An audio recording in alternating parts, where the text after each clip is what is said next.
A dramatic discovery has linked Stonehenge to its original site in Wales. Archaeologists from University College London uncovered the remains of an ancient stone circle in Wales and supports the theory that the monument was dismantled there and then dragged over 140 miles to Wiltshire, England.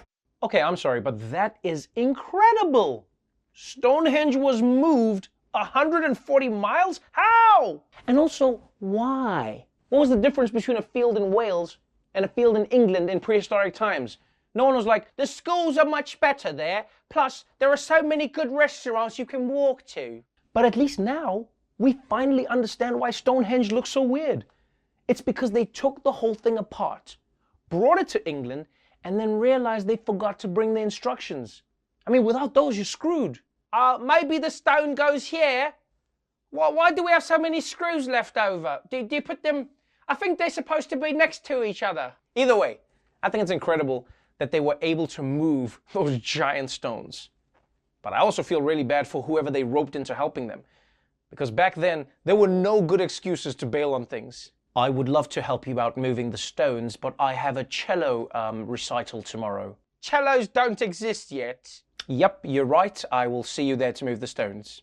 But let's move on now to the coronavirus pandemic. The reason you got a fake ID saying that you're 65. For weeks, the big fear has been about the dangerous variants of the virus from the UK and South Africa that are now spreading around the globe. But now, the United States is getting some mutations of its own.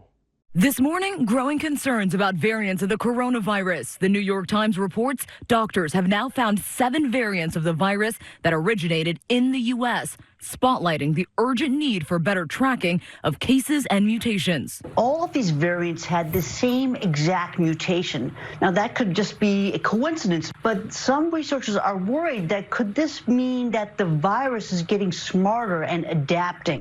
That's right, people. There are now variants of the coronavirus that were made in the United States, which means these new coronas don't even believe in corona. And what's depressing to realize is that throughout the pandemic, the virus has been getting smarter and smarter, while us humans only seem to be getting less good-brained. But let's be honest, this is kind of our fault, people. We as humans let this virus spread so easily that we gave it lots of chances to mutate and evolve. You know, it's like what happened with alternative milks. We let soy milk slide, then almond milk, and then oat milk, and now we're like 2 months away from the barista asking us if we want fish milk. And yeah, I do want some fish milk, please.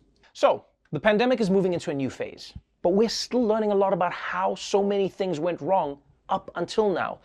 And it looks like one person that many of us gave a lot of credit to might have been hiding some things.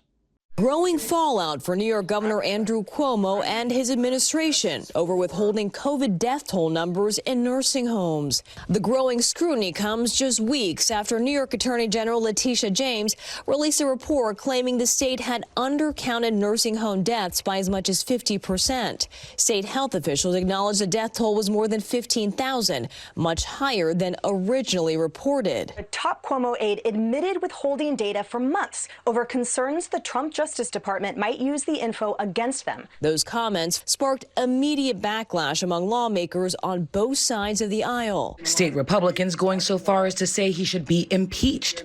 Wow. Really, Governor Cuomo? You lowered your own numbers to make yourself look better? Whew.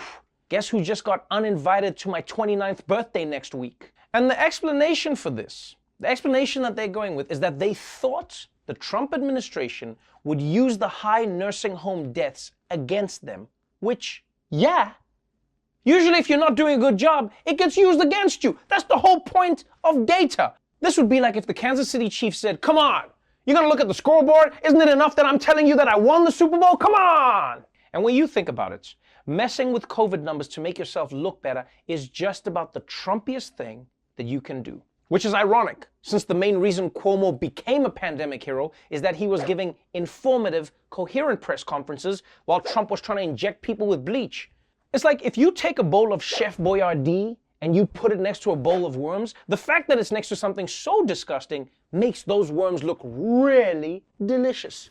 Like, look, man, I don't care what anybody says. For me, You cannot justify doing the wrong thing because you say, oh, Trump might have or might not have or will have what. No, you did the wrong thing.